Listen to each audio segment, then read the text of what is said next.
Hi guys. Tonight we're going to read a story called The Relatives Came. That's the title.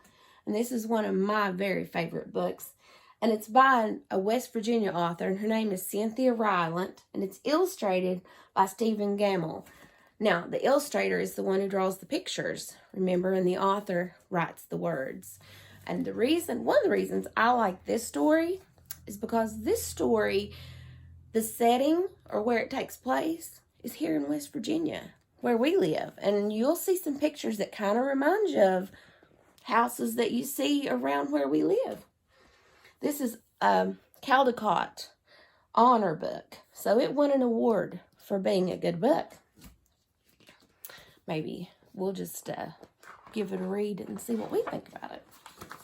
Hope you like it like much as I do. The Relatives Came. Look at all that. Luggage. Bags.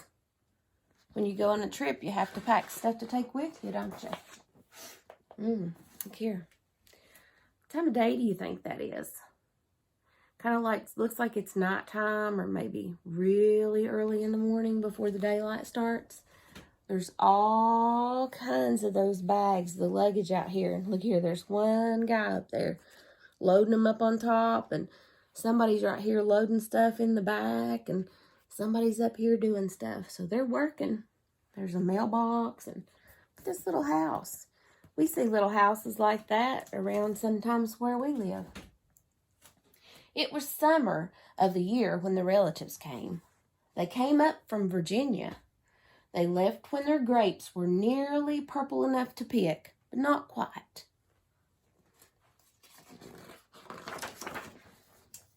They had an old station wagon that smelled like a real car.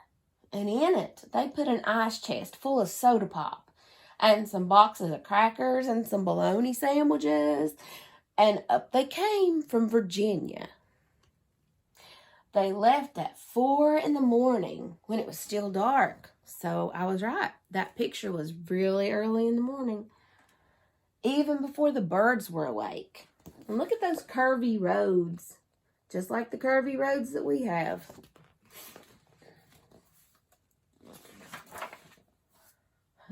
They drove all day long and into the night.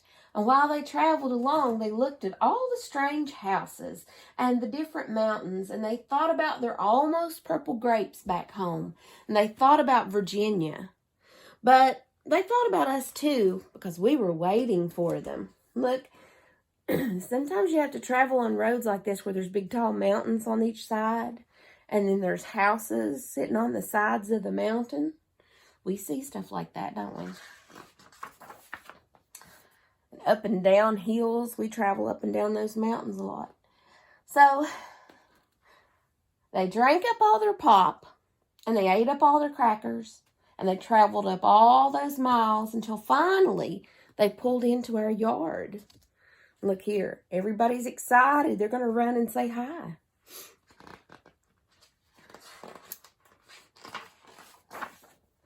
Oh, then it was hugging time. Talk about hugging. Those relatives just passed us all around their car, pulling us against their wrinkled Virginia clothes, crying sometimes.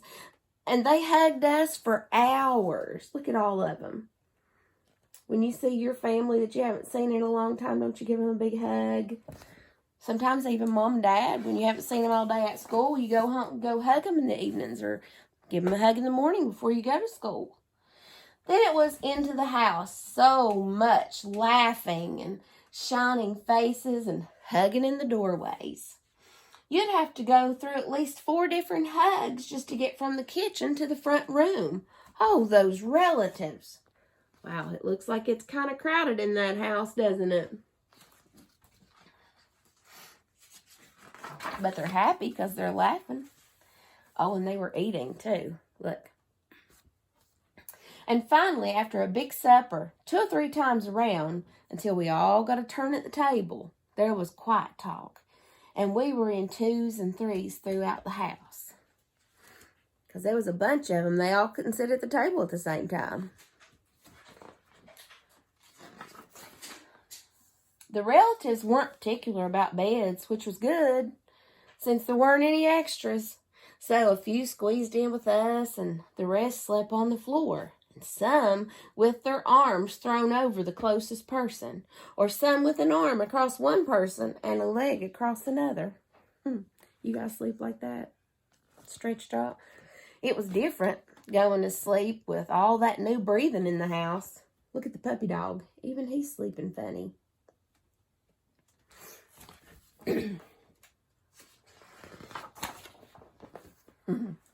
The relatives stayed for weeks and weeks. They helped us tend the garden, and they fixed any kind of broken things that they could find around the house. Look here, one's even given a haircut, and they're playing cowboys and Indians, and playing in boxes, and working in the garden.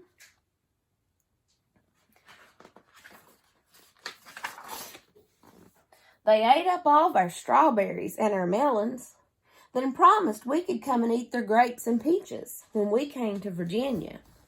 What else do you see in that picture that they're doing? They're fixing a fence. Look over here. Playing all kinds of music. You guys have people in your family that plays music? I do. Sometimes we used to sit around and do that too. Somebody get a guitar out or play a piano, or sometimes just sit around and sing without music. But none of us thought about Virginia very much. They were so busy hugging and eating and breathing together. They weren't worried about their home back in Virginia. Everybody was having a good time. They were going to take a big family picture there. Finally, after a long time, the relatives loaded up their ice chest and headed back to Virginia at 4 in the morning. We stood there in our pajamas and waved at them, waved them off into the dark. We watched the relatives disappear down the road. Then we crawled back in our beds that felt too big and too quiet, and we fell asleep. Kind of missed them a little bit, didn't they?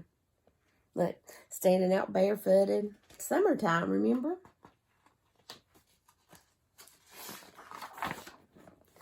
All the relatives, and they drove on all day long and into the night. And while they traveled, they looked at all the strange houses in the different mountains, and they thought about their dark purple grapes waiting on them back home in Virginia. Look, here's a kind of a little bridge. We've got those little bridges that kind of look, some of them look a little scary, don't they? Little tiny bridges that we cross sometimes. And when they were finally home in Virginia, they crawled into their silent, soft beds and dreamed about next summer. Look at their little house. They've got a little house and a little barn. And they parked their car in it there. Came across those big mountains. And look what they had when waiting on them at home. Their big purple grapes. That's a good story. I like when relatives get together. That's always fun. Hope you guys are having a good time with your relatives. And I hope you liked your book. Remember, Miss Tammy loves you, but God loves you more, guys. See you later.